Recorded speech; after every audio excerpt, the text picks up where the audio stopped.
so excited to have you here. Thank you so much for making time to join us for our esteemed panel and excellent conversation. Just a couple of housekeeping notes before we get into it. The event is being recorded, so just keep it in mind when we're interacting with the speakers. And secondly, if you wouldn't mind silencing your phones and do not disturb so we don't have any interruptions during the conversation. We're really hoping for it to be interactive, so it's great for everyone to engage. With that being said, we are elated to have you here to discuss Arctic protections, environmental concerns, and the rule of law in this moment during the Trump administration in particular. My name is Andrew Kachi. I'm a 2L at the law school. I'm vice president of Harvard's Animal Law Society, and I'm generally very passionate and interested on the intersection between environmental justice, the role of federal Indian law as well, and obviously administrative law. So it's kind of a great interdisciplinary panel we have here. But enough about me. The main ticket event I'm pleased to be sitting next to is joined by Bridget Psarianos, who is the staff attorney at Trustees for Alaska. She's been with the organization since 2017. She's done an excellent job working towards representing federal Indian interests and environmental concerns in federal court. You'll hear a lot about her exciting work over the course of the panel. Simultaneously, I'm joined by Margaret, who is a senior fellow at the Arctic Initiative at Harvard's Belfer Center. Prior to that, for about 25 years, she was pioneering and leading work with the World Wildlife Fund on similar issues. So we have a real great panel. We have a bunch of people in the audience too who bring their esteemed perspectives to both engage with you during the conversation. But with that being said, I turn it over to I believe first Margaret to take the stage and go from there. Great. Well, thank you so much for coming. I'm really excited to talk about my favorite subject, which is why Alaska is so special from the wildlife point of view, from the wilderness point of view. And I'm going to start by setting the stage about giving you some fun facts about why Alaska is so special and some of the key features of biodiversity and the cultural values as well. And then I'll focus especially on our federally protected areas, and then Bridget, and summarize some of the key threats facing these places, and Bridget will take over and explain how the environmental law community is meeting those challenges. First of all, I know it's no surprise to you that our planet is experiencing a global biodiversity crisis. Every day we are losing species and ecosystems, and it is really one of our greatest challenges for humanity.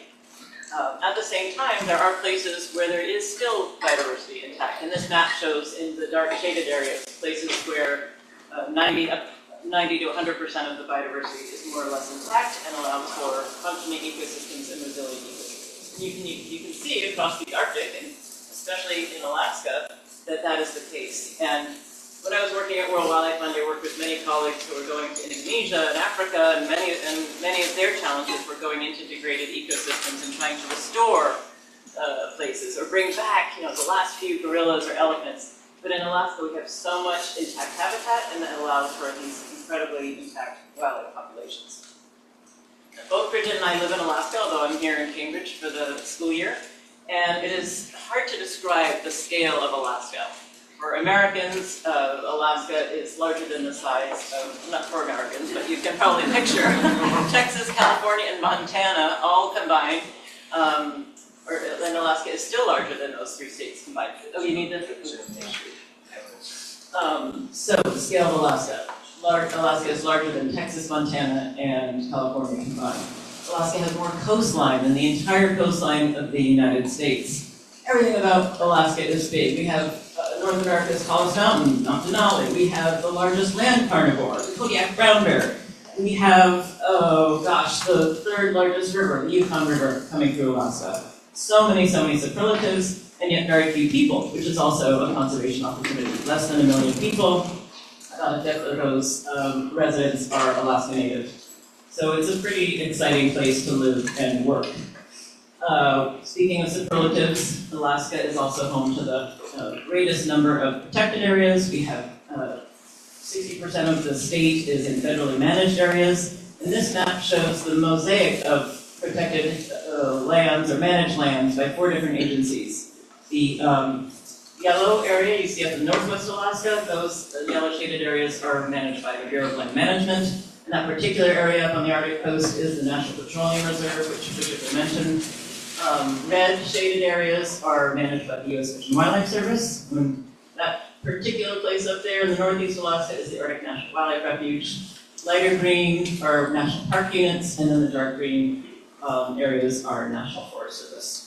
So this is, again, just a huge expanse of managed areas that allow for wildlife, give wildlife the freedom to roam. There are very few places left in the world that allow for that.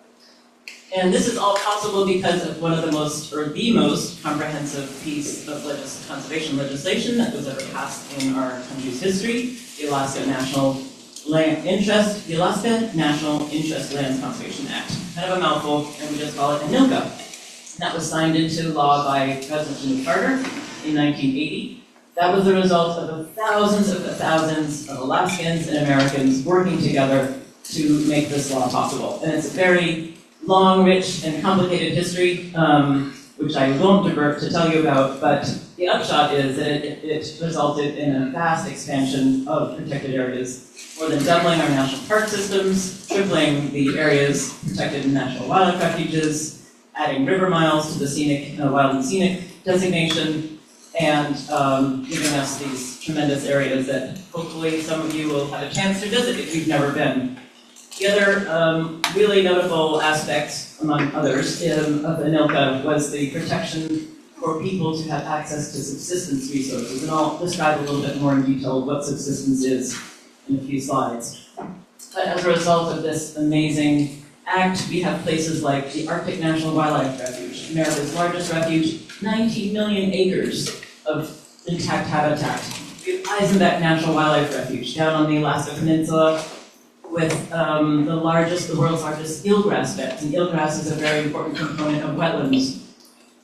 We have Lake Clark National Park and Katmai National Park, encompassing the greatest wild sockeye salmon runs in the world. And I'm just going to give you a little snapshot of what it's like to be in these places in the summer.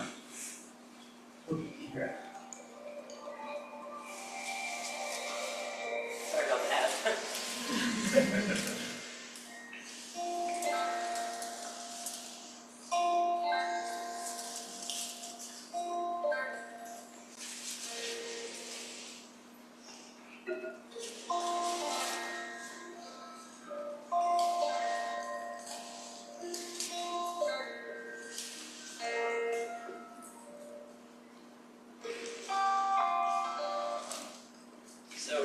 So much abundance and life in these, just crammed into these rivers for short seasonal pulses in the year. Another aspect of biodiversity in Alaska is the tremendous numbers in which we find species. 5 billion birds come to Alaska every year. And they come from all the continents of the world and take these incredible journeys across the entire planet to get to Alaska because there are places like the Arctic National Wildlife Refuge, which offers good habitat. This is one of my favorite little birds. It's called the bar-tailed godwit. Are there any birder geeks in here? Okay. This little shorebird spends our winters in New Zealand, and right now it's on its way. It's probably in China right now. These birds are probably in China. They go to China, spend their, get fattened up a little bit in the mud flats of the Yellow Sea, and then they make a beeline for Alaska, where they go up to the Arctic Refuge and lay one little egg and raise their chick. And then they spend 8 days on the wing flying back to New Zealand. An incredible journey. And when they get there, after this non-stop journey, the New Zealanders ring the church bells to welcome them back, because they appreciate that incredible migration. Another migration that's spectacular is that of the caribou, and the spectacular caribou population that is still robust. There are very few caribou populations across the Arctic that are doing well, but one is the porcupine caribou herd, and that is the one that we find in the Arctic Refuge. And this is one of the longest land migrations that we see. And these caribou really depend on the Arctic Refuge, where they give birth to their calves on the coastal plain. Another iconic species of the Arctic Refuge is the polar bear. And there's a number of polar bear populations around the Arctic. There are 2 in Alaska, but the southern Beaufort Sea population is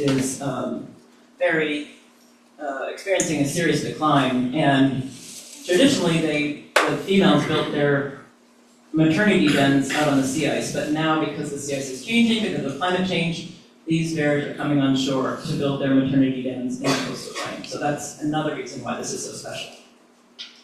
One of the cool things about living in Alaska is that people are so connected to the land and to the sea, and for thousands of years, people have been living throughout the region, finding ways to thrive in many extreme environments.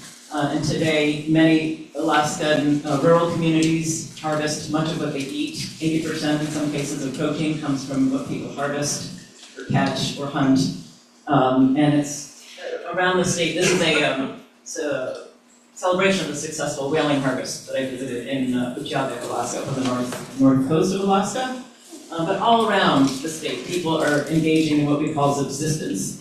And subsistence is not just about surviving and eating food and enjoying nutrition, but it's the process of celebrating a successful harvest, of generations sharing skills, of people going out together, grandmothers teaching their grandkids how to put up berries, and the whole process of being together as this takes place is really part of the culture of subsistence. But now all of these values, these tremendous biodiversity values and cultural values, are really facing some existential threats. And one of those is warming temperatures. As you know, around the planet we are experiencing rising temperatures. The Arctic is warming 3 to 4 times faster than the rest of the planet. And this has so many impacts. I'll just mention a few. One of those is the thawing of the frozen layer that's across much of the Arctic called permafrost. Permafrost contains significant volumes of carbon and methane. Those gases are part of the greenhouse gas emissions that are being released. We're seeing rusting rivers, also related to the permafrost thaw. I mentioned the diminishment of Arctic sea ice, on which so many wildlife species depend. So these are very, very major threats on the horizon for wildlife. But the other thing is that we have this double whammy of what the administration is doing right now. And I'll just start with, right out of the gate, one of the first executive orders that President Trump issued. I think it's the only one that named a state, and had this, what I think, terrible name, Unleashing Alaska's Extraordinary Resource Potential. That just says it all. And that there are so many things within that, but there are plans to increase oil drilling in the coastal plain of the Arctic National Wildlife Refuge. Also in the National Petroleum Reserve, which has always been recognized as having very many special areas. There has always been a compromise between business and industry and science and conservation that recognize the need to protect special areas in the NPRA. We'll hear about a road being proposed through gates of the Arctic National Park and many other threats to these incredibly special areas. So we need you guys more than ever to get your law degree and to come and help us in Alaska. And so I'm going to hand it over to Bridget. She's going to talk about what her organization does, how they're facing these challenges. And we both have spent a lot of time in the Arctic wilderness, and here she is paddling through gates of the Arctic National Park. So over to you, Bridget. Thank you, Margaret. Do you want me to go to the map next? It's on that. Great. Oh, the map? Okay. No, it's good. I'll go to your map. Thank you, Margaret, and thank you all for coming, and thank you for the Animal Law Society for having me. So I'll start by just talking briefly about what Trustees does more broadly. We are a nonprofit conservation-focused law firm. We are a team of just 6 attorneys, so we stay pretty busy. And we're funded by charitable donations and a little bit by attorney's fees from different cases in federal court. We were founded just over 50 years ago, so we just hit a big anniversary. And we are the only Alaska-based conservation law firm. We don't have a national branch or any other offices outside of Anchorage. And some cases and issues that we work on that you all may have heard of, besides the Arctic Refuge and Ambler, which we'll be talking about more today, we work on the Hell Line, and we worked on the Rio Oil and Gas Project litigation a few years ago. And we advise and represent conservation groups and indigenous-led organizations in the state on natural resource and environmental issues. And we cover a broad range of issues: public lands management, mining, oil and gas, wildlife management. And we think of our main job as telling our clients' stories and focusing their interests in the laws as they're written and making sure their interests are protected by federal courts who often have a hard time envisioning what it's like being in Alaska, and we get to work on some pretty interesting Alaska-specific laws. And some of our clients are tribal members and indigenous-led organizations whose main goal is just protecting their way of life and protecting things for their family and future generations. We also represent a lot of recreational users and conservation boards, and people who visit Alaska to appreciate some of the animals and the landscapes that Margaret was just talking about. And some of our clients, members, include people who actually do make their living off of wild places but in a conservation way. People like wilderness guides, bush pilots, professional photographers. So we often are trying to push back on the narrative that Alaska's economic potential is only in extraction of minerals. There's a lot of money to be made from people who want to visit our beautiful national parks. And most of our cases start off in federal court because, as Margaret explained, a lot of land in Alaska is federal, so we are constantly suing the federal government.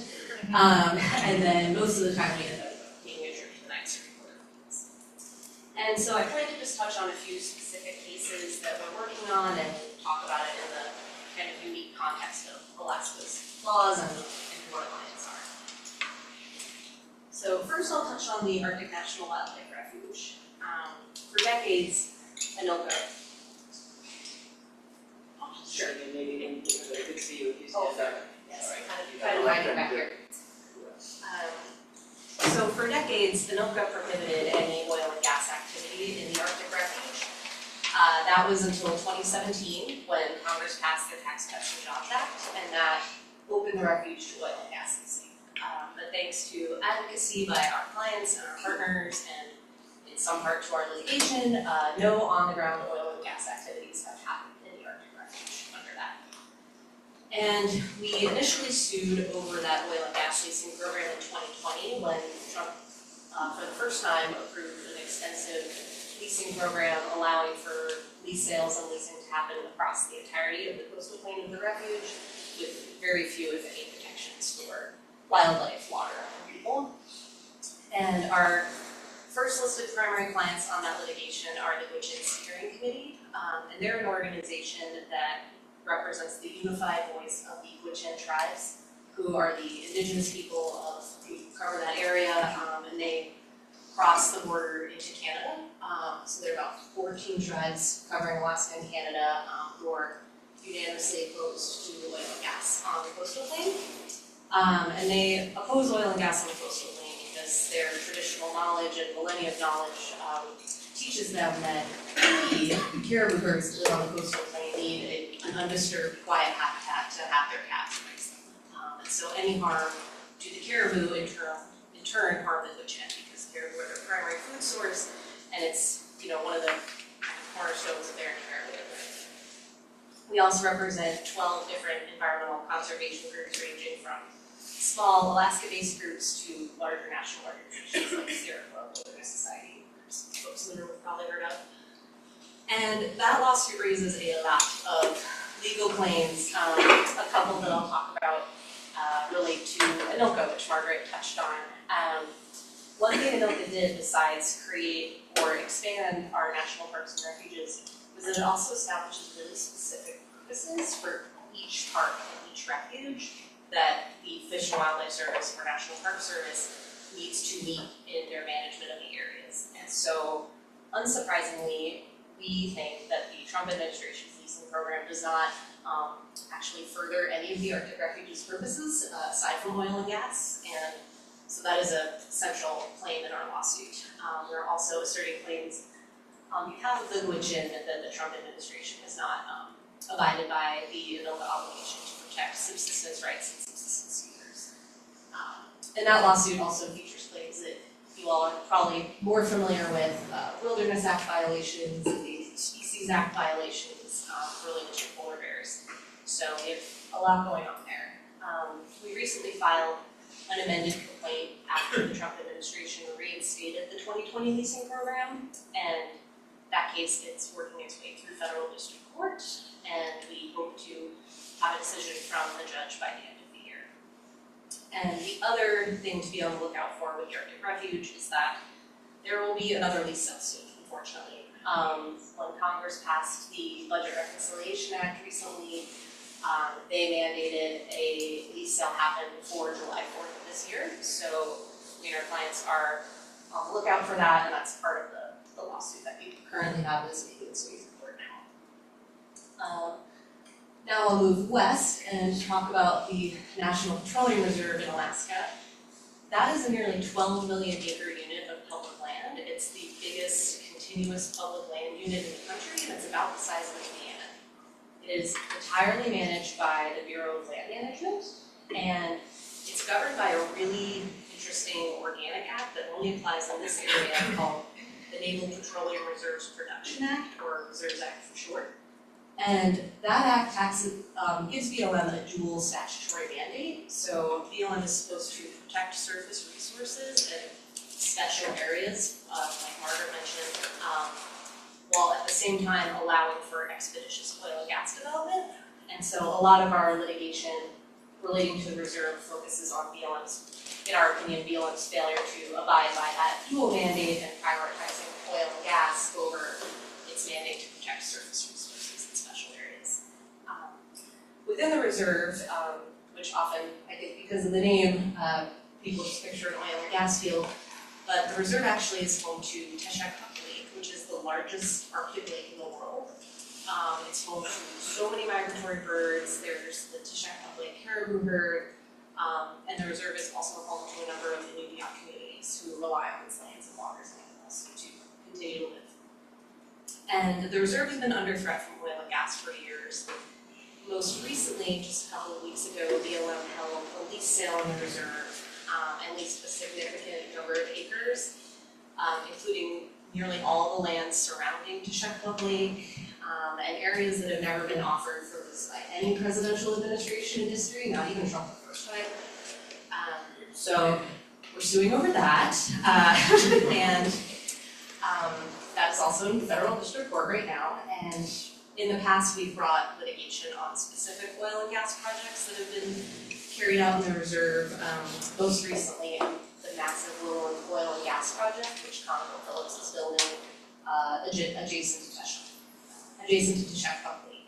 We brought 2 lawsuits on that. We won the first one. BLM went back and fixed some things, and then we unfortunately did not prevail on our second lawsuit. And when we work in the reserve, we generally represent environmental NGOs and conservation groups, and we also represent Sovereign Inuit for Living Arctic, which is an indigenous-led grassroots organization whose mission is to elevate voices of people in the communities in and around the reserve who want to protect their subsistence way of life.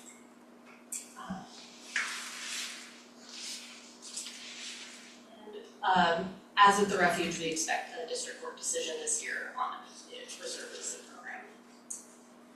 And besides being subject to ANILCA's subsistence protections, one other thing the Arctic Refuge and the reserve have in common is that they're both home to polar bears, which I appreciate Margaret showing the adorable polar bear pictures earlier. Obviously, the biggest existential threat to polar bears is that climate change is threatening their CS habitat, and making it really hard for them to den and make a living as bears. So for our polar bear program work area, we kind of focus on 2 big issues. One is protecting what's left of their habitat, which is a lot of the onshore areas in the Arctic Refuge and in the reserve, from encroachment by oil and gas and other industrial activities, so that they still have somewhere to go as the sea ice melts. The other thing we are often doing is fighting oil and gas projects that are going to worsen the climate crisis and exacerbate sea ice melt. We've also successfully challenged the U.S. Fish and Wildlife Service's development of incidental take regulations, which are regulations issued under the Marine Mammal Protection Act. And these regulations specifically allow the oil and gas industry on Alaska's North Slope to harm and harass polar bears over a 5-year period. The current regulations that are in place are set to expire in 2026, and there's a public comment period open right now for the regulations that will span from now until 2031, so we are busy working on comments for that. And then last but not least, I'll move south and talk about the proposed road to the Ambler Mining District, or the Ambler Road for short. That proposal is for over 211-mile access road that would cut across the southern Brooks Range mountain range and meets the Arctic National Park.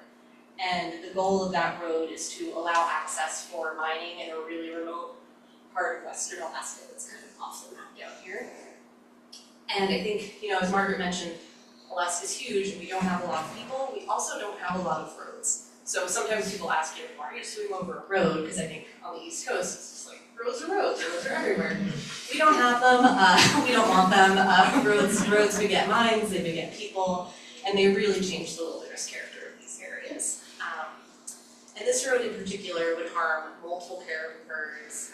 It would really just decimate fisheries. It would irreparably impact a number of communities that are living along the road corridor, including from downstream impacts. The proposal would be to actually build the road perpendicular to the mountain range, so all of the snow runoff would just sort of like wash past the road and bring a lot of toxins downstream.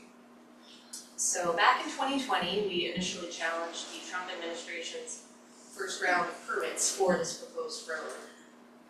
It's also because it's such a long road, there's a lot of federal permits that are required for it because it crosses BLM lands, National Park Service lands, and the entire road is a jurisdictional wetland for the U.S. Army Corps of Engineers. So we sued a lot of agencies with a lot of claims on behalf of about a dozen conservation groups, and then along with our lawsuit, a group of tribes and a consortium of 37 federally recognized tribes in interior Alaska brought another lawsuit, and they've been running in parallel, also challenging the road on the basis that it would destroy their subsistence way of life. And that lawsuit has been subject to years of delay. The litigation was actually paused for a couple of years because the Biden administration came in and decided they wanted to revisit some of the approval decisions that were made by the Trump administration. And that process ultimately led to the BLM revoking its right-of-way permit for the road, so the road was no longer allowed to cross BLM lands. And BLM said they had to revoke that permit because it would actually substantively violate ANILCA's subsistence protections, and it couldn't prove the road consistent with ANILCA. And as someone who's worked on BLM issues for a long time, BLM usually doesn't say no to permits, so that was a pretty good deal. The other unique part of ANILCA that's relevant to this story is that the road is subject to a specific section of ANILCA called Title 11, which is a really unique statutory authority for allowing a road to pass through any of the ANILCA conservation units in Alaska. And because the road would pass through gates, they could comply with Title 11. And recently, in October of last year, the 2020 permits that we had originally challenged were reinstated with the stroke of a pen. President Trump used a never-before-tested provision of ANILCA Title 11, purporting to reverse BLM's earlier revocation, so reinstated the revoked permit and then ordered all of the other federal agencies to immediately reinstate their permits. So our litigation that we filed in 2020 is still alive. We just recently moved to amend and supplement our complaint, and we added President Trump as a defendant to challenge his executive order as being contrary to his statutory authority, Latin word for that being ultra-virus, and to challenge the reissued permits that the agencies put back in place as violating ANILCA along with the various agencies' independent legal obligations under their respective statutory authorities, like the Corps violating the Clean Water Act.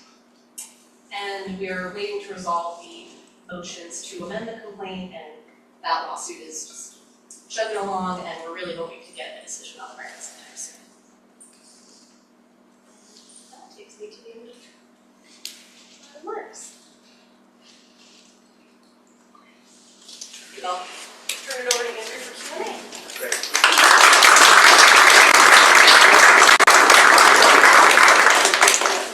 Before we forget, I wanted to just share one thing with you, and that is that we have our emails up here. If you have any, somehow I got distracted. But anyway, Andrew has our emails. If you want his mine, if you might get struck to the bottom. If you'd like to contact us.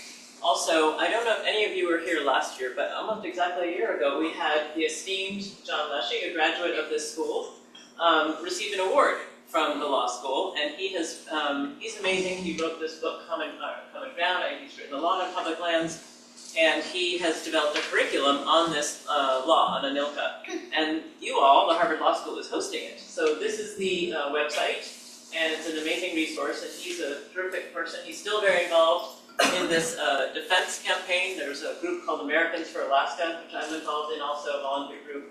We're trying to raise money and find people in Congress who care about these issues.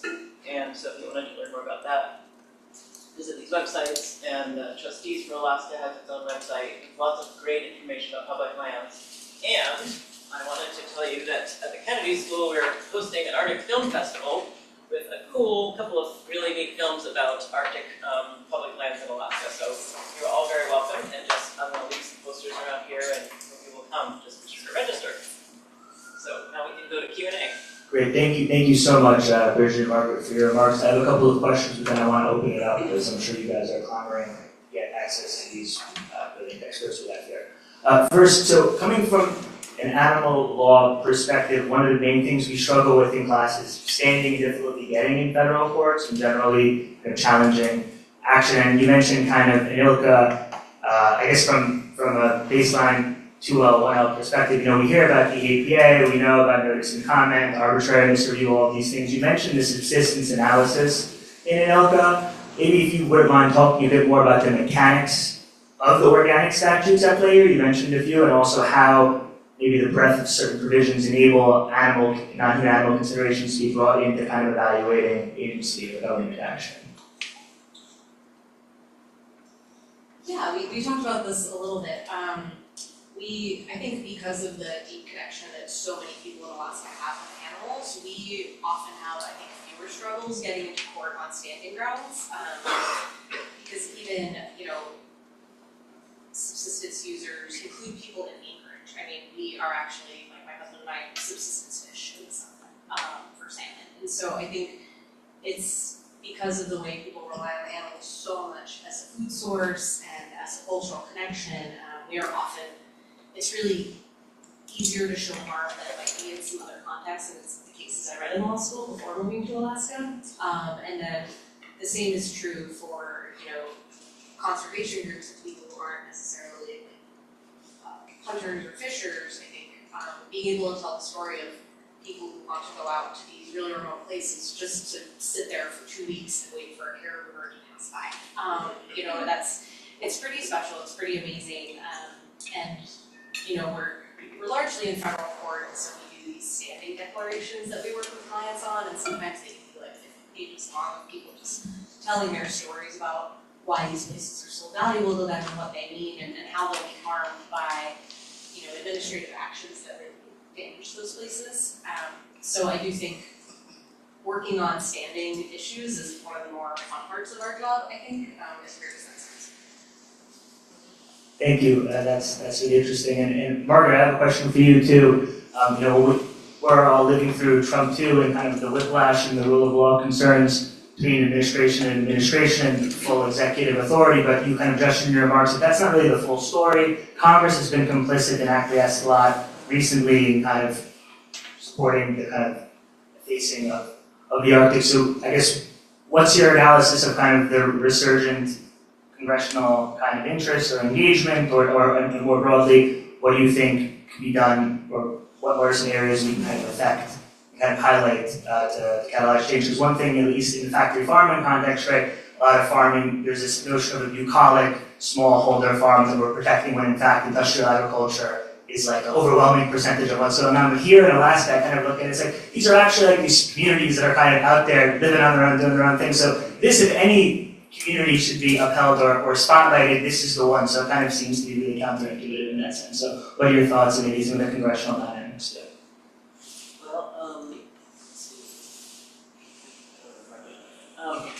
One thing I don't know if I'll completely answer your question, but one thing that I didn't mention that Congress has been complicit in is just the silence on so many things. They have one thing after another, but the tremendous budget cuts to science and the early days of DOGE, which seems like a lifetime ago, but it was just a year ago, and there are so many, I think I don't know, I think 10,000, NSF put out a report that something like 10,000 PhDs have left our scientific organizations. Alaska is so, and our public lands are so dependent on having skilled scientists, people who are not just out counting, they're not just counting butterflies or wolverines. They need to know how these populations are doing and then help communicate the science into policy. And we have a huge number of biologists in Alaska who have lost their jobs, who are basically pushed out. And this whole thing of young scientists who are on probation and then let go. So that's a huge concern, is that we don't have the passage of generational knowledge from the scientific community. What can we do? Well, vote. Go to every No Kings protest that you can. And Ken Burns did that film. I don't know if all of you know about the filmmaker Ken Burns, but he was just at the Kennedy School last week talking about democracy. And he made this film called America's National Parks, one of the greatest ideas of America. And these parks are all of yours, even if you're not from this country, but especially if you are from this country. These are our public lands. So even if it's they're way up there, these are your public lands. And we need everybody to be defending them. And if you're from New Jersey or New York or Missouri, you gotta let your congresspeople know that you care about these places. Because that's what Americans for Alaska is trying to do, is really, and that's how ANILCA came about. That's why the law is called the Alaska National Interest Law, because it's in America's interest to have these special places. So I think as much as you can do, and there's some comment periods that Bridget can mention as law students. You could just put a comment in, a quick little comment on the roadless rule, on the Eisenbeck Road. We didn't even talk about this other road that is going to be built across the heartland of Eisenbeck National Wildlife Refuge, where the entire world's population of emperor geese stop on their spring and fall migration.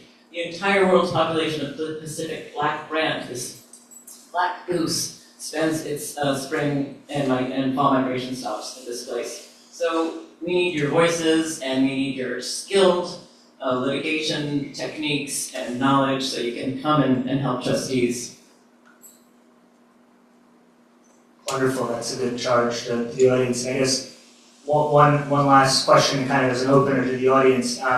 You mentioned a lot of federal statutes, but obviously a lot of the people you're representing in interests are indigenous communities that are Indian sovereign nations. And as someone who has unfortunately had to take Professor Anderson's federal Indian law course, I'm not the one to kind of explain this distinction, but for those in the audience, indigenous communities are viewed as a higher authority than kind of simply any other kind of locality. So what kind of ways has tribal sovereignty factored into litigation strategies and also the specific kinds of legal arguments you can make? Yeah, so I think one more way Alaska's unique is that the Alaska tribes, when they were working through processes around Alaska becoming a state, they had the benefit of hindsight and seeing what had played out for tribes in the lower 48. And so actually in Alaska, tribal groups don't have reservation lands. Another Alaska law that we didn't have time to talk about was called the Alaska Native Claims Settlement Act, and that was passed before ANILCA in 1971, with the goal being to kind of extinguish existing indigenous title and set up what are called banks of corporations. And so tribes in Alaska were actually formed into these corporations who hold land as a corporation. The tribal members largely became shareholders. And so they have the ability to decide what does and does not belong on the lands that they hold title to as a corporation. And so that can change the calculation in a number of ways. Some groups are really opposed to development and things like that happening on their ancestral lands.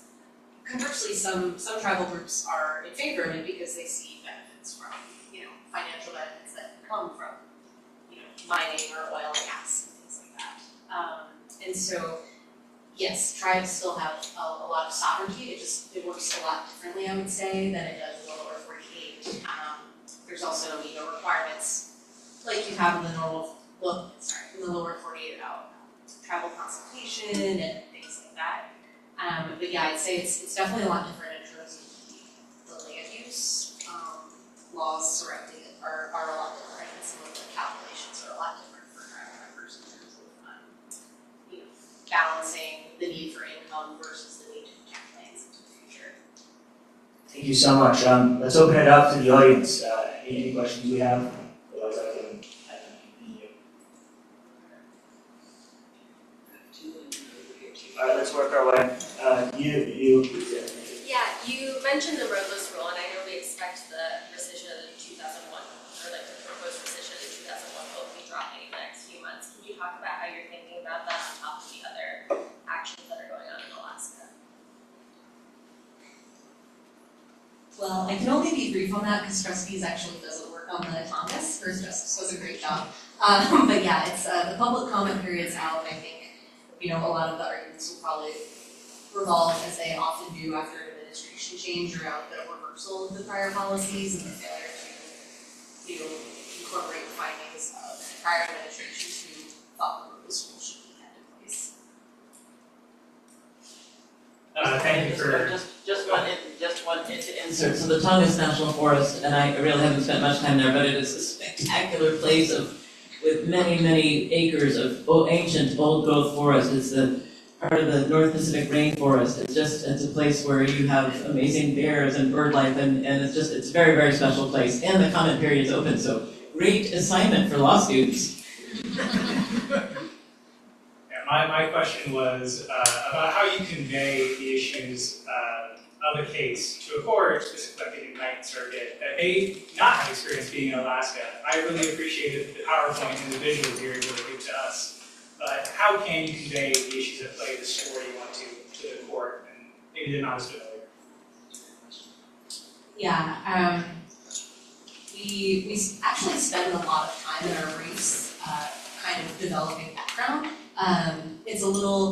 It's funny because we often have to just sort of change our mindset when we're bouncing from Alaska District Court, where we, for years, have only had one judge in the Alaska District, so, and she lives in Anchorage, so we know that she knows these things, but yeah, when you're thinking about a judge sitting in California, we're often embedding maps into our briefs, maps, photos, lots of footnotes about, trying to explain that 80% of municipalities in Alaska don't have a road connection to another city.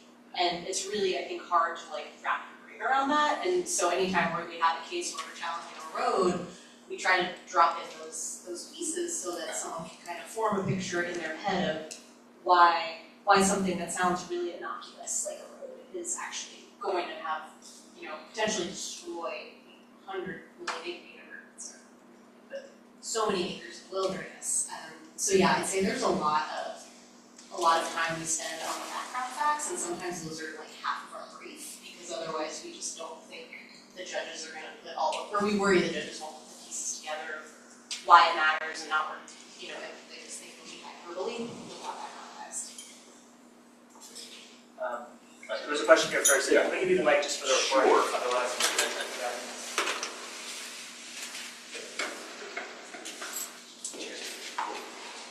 One thing that we saw earlier this week on Tuesday was the Endangered Species Committee convened to categorically exempt all oil and drilling activities from endangered species protections in the Gulf of Mexico/America. Can you talk about the implications of a similar emergency and a similar order being declared in Alaska for species out there? Yes, we saw that, and we exchanged a few panicked emails amongst my colleagues. Yeah, I think it would be, potentially disastrous. I think we're all looking, and I was traveling yesterday, so I'm keeping an eye on the news. I expect that to be challenged, the decision around the Gulf of Mexico/America. So we'll be crossing our fingers that whatever challenge comes to that is successful. And yeah, Alaska is home to so many endangered species, and so any threats to bedrock environmental laws like the Endangered Species Act pose real serious consequences for our work. Besides polar bears, there's a lot of, as Margaret mentioned, there's so many migratory birds, and so many migratory birds are subject to ESA protections, and we've had a lot of success arguing under the ESA in the past, and so it's definitely a concern for us. The problem being often when you win a lawsuit, sometimes it can be the worst thing that happens to you because then it's a target.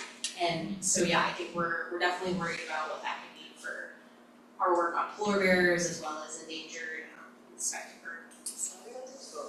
Oh. Yeah. okay, spectacled and stellar spiders are a couple of endangered birds, the northern sea otters endangered. And as Margaret said, we have so much coastline, so whales are another big issue. So I think we're definitely on the lookout for that. What about that shield issue you were just talking about? That might be interesting. Okay. I saw another hand. Okay, yeah, that's what. Thank you. I'm not a law student, I'm a divinity student, so this question just kind of touched on this a little bit, but I was just wondering what challenges you face when grappling with differing epistemologies and understandings of the Inuit, as well as scientific understandings of polar bear populations. Yes. So if I'm understanding your question right, are you kind of asking how we deal with different ideologies of land use and different views of Yeah, like different how tribes? would the differing spiritual understandings or just understandings of land and animality contrast with how, a scientific understanding would be from, how that would look from a Inuit understanding as well as when you're thinking about it from a scientific understanding?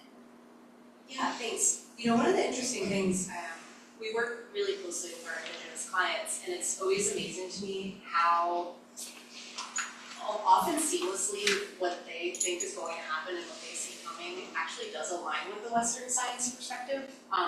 So often there's not a lot of conflict that we actually have to resolve in those spaces because, as I mentioned earlier, the Wiccan have been taught by their elders since, they always say since time immemorial that any activities on the coastal plain that disrupt the caribou would be disastrous because, caribou need a peaceful place to have their babies and to eat and replenish themselves.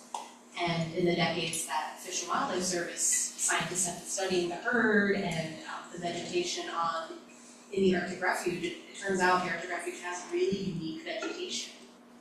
And so the Wiccan they've been right forever, and Western science just backs that up. And it's an interesting question about the way divinity plays into our work. It doesn't often come up in court, but Trustees actually does a fair bit of legislative work. And following the Tax Act, and the Arctic Refuge has always been a legislative fight largely, so we spend a lot of time on the Hill, and I don't know the laws, I'm a lawyer, nobody wants to hear from me, but we help our clients go to the Hill and get prepared. And we have actually worked with pastors and even the Episcopalian bishop for the whole state of Alaska has testified in Congress about how important it is to protect the Arctic Refuge because, even from a Western Christian perspective, it's God's creation, and because the Wiccan, for them, it is a religious issue. It is a sacred land, and people shouldn't even step foot there, let alone drill for oil and gas there. And so he analogizes it to how would anyone feel about trying to mine for gold under the bag. It would be a non-starter. And so I think looking for ways to make those analogies is often an important part of our work. Not always in the courtroom, sometimes it's not at all, but it's definitely, I think there's not as much conflict among some of those things as people would think. Oh yeah. I would say, I've worked with the World Wildlife Fund for 25 years, and there was a lot of cooperation between Indigenous communities and conservationists and scientists. And one interesting example was, so the Endangered Species Act passed in 1973, and there were potential restrictions on the Inupiaq whalers, and I showed you that photo of people celebrating the harvest of whales. There was a concern that by the NOAA Fisheries thought that there should be no harvest of bowhead whales. This was in the 70s, and the Inupiaq whalers said, we have a lot of whales. We hear them, we know them, they're coming under the ice, and we see them in the distance, and we'll prove it to you. And they developed a Department of Wildlife Management on the North Slope Borough, and the whole rich science program developed, and they were able to demonstrate that the bowhead whale population had actually recovered a lot more than the scientists thought. And so that was kind of a neat example, but there was a very big emphasis on Alaska, on what they call co-production of knowledge with scientists and indigenous hunters living together, working together. But it's really tricky, and I went to, so the Arctic Village is one of the villages in the, just on the edge of the Arctic Refuge, or is it in the refuge? It's just outside. Just outside. So I did a big hike from that village to the Arctic coast, and stopped in Arctic Village and met a guy who was saying, these cell phones are just going to be the death of subsistence, because he said, when I go out hunting and I go out and stay in my cabin, my kids don't want to go. They want to stay in the village and look at their smartphone. And so he was lamenting, that the kids aren't interested in that tradition. So, but luckily there are elders who are trying to make sure their grandkids are getting up to fish camp and learning the plans, but it is a struggle. So I think we all face it with our cell phones. There's one hand over here first, guys. Hi, I'm Christian von Price. I'm a Night Science Journalism Fellow at MIT. My question is, Alaska gets treated as a strategic resource for the US government, and perhaps increasingly so with this administration. I worked at the southern border where they use national security as a reason to expedite the construction of the border wall, and then more recently to declare the strip of the border a military zone under a military base in San Antonio. And all this is done very quickly, and I'm wondering if the government decides to declare a national security or military purpose to anything they do, does that make their job a lot harder? 100%. And one of the things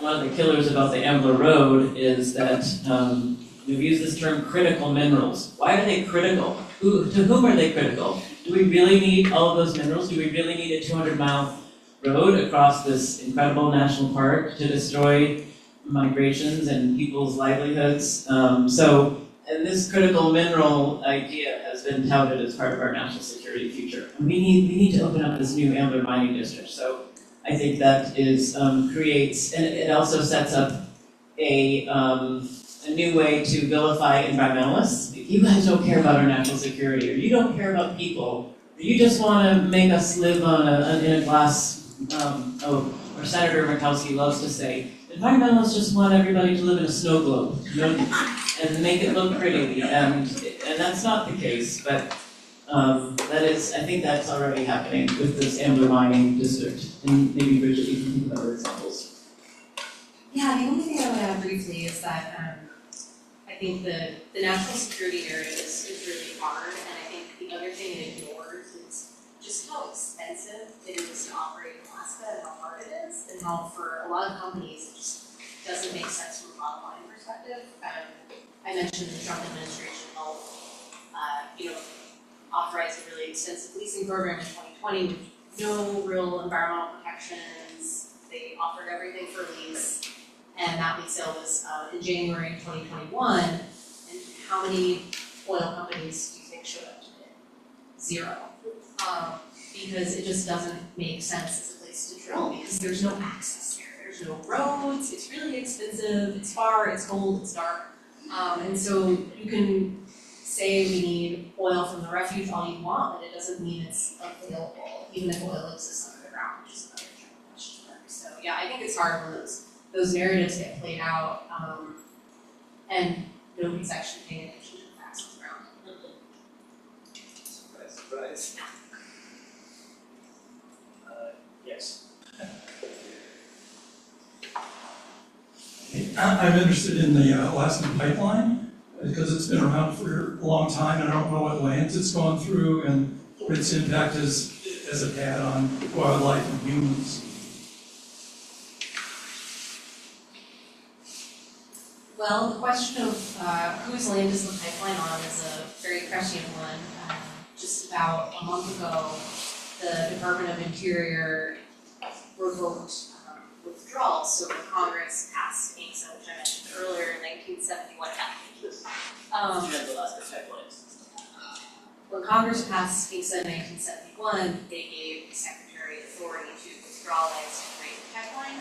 So that was one of the reasons why getting rid of indigenous title of the land is important, because they need to quickly establish who owns what land in Alaska. And so those lands are withdrawn and subject to federal management of the narrow strip of the pipeline corridor and 5 miles on either side of the pipeline. And then about a month ago, the Secretary of Interior revoked those withdrawals and said we're going to give all these lands to the state of Alaska, so the state of Alaska can own the land surrounding the pipeline. So we filed a lawsuit to hopefully stop that from happening about 2 weeks after it happened. So stay tuned on who owns the land under the pipeline. We'll find that out in a year or two. And then, I think, the impacts on wildlife that it's had, I think are hard to measure because I don't think there was a lot of information before. Nobody was really in Alaska yet. The population skyrocketed after the pipeline, so I don't know that there were actually an extensive amount of baseline data about migrations and things like that before the pipeline even went in, which really I think underscores one thing that comes up a lot in our work, especially in places like Puritan Refuge where industry is now operating, is that there's not even enough information yet about what are in these areas to even know what the impacts will be. It's also that argument is also a big focal point in our Angler Road case. The Army Corps of Engineers, as I said, approved the road for 220 miles, while admitting that for about 50 miles of the road, they didn't even know how many waterways there were, because it's never been surveyed. So it's a little bit of the Wild West in certain parts. So we do a lot of arguing about how we need more research before anything can be authorized, because otherwise you just don't even know what you're going to be harming if you don't even know what's out there. I think we're at time now, but just if everyone could join me in giving a round of applause again. Particularly for the presentation, so glad to have you here. Cheers.